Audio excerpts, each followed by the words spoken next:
ಮಕ್ಕಳಿರ ಕೇಳಿರೊಂದು ಮುತ್ತ ಮಾತು, ನೀವು ಕಲಿಯಬೇಕಾದ ಬುದ್ಧಿ ಮಾತು.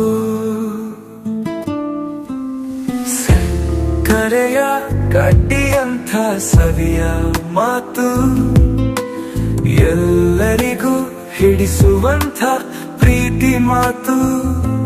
ಚಿನ್ನ ಚೆಲುವ ಕನ್ನಡದ ನೀತಿ ಮಾತು, ನನ್ನ ತಾಯಿ ಕನ್ನಡ ನುಡಿಸಿದಂಥ ಮಾತು.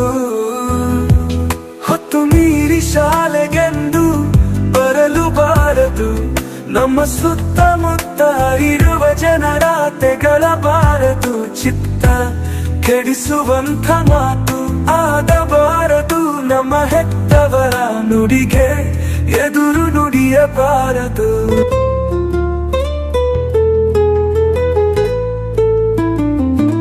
ಸತ್ಯವಂತ ಜನರ ಸ್ನೇಹ ತೊರೆಯಬಾರದು, ನಿತ್ಯ ನಿಯಮಗಳನ್ನು ತಪ್ಪಿ ನಡೆಯಬಾರದು. ಕೊಟ್ಟ ದಾನವನ್ನು ಮರಳಿ ಪಡೆಯಬಾರದು, ಕೆಟ್ಟ ಜನರ ದೂರವಿಡಲು ಮರೆಯಬಾರದು.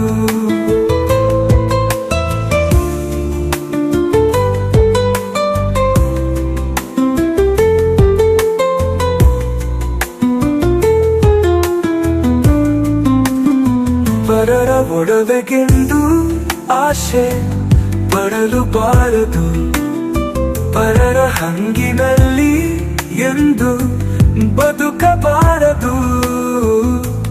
ನಿರುತ ದೇವ ಸ್ಮರಣೆಯನ್ನು ಬಿಡಲೇಬಾರದು, ಗುರು ಜ್ಞಾನದಾತ ಅವರ ಕೃಪೆಯ ಪಡೆಯುವುದು.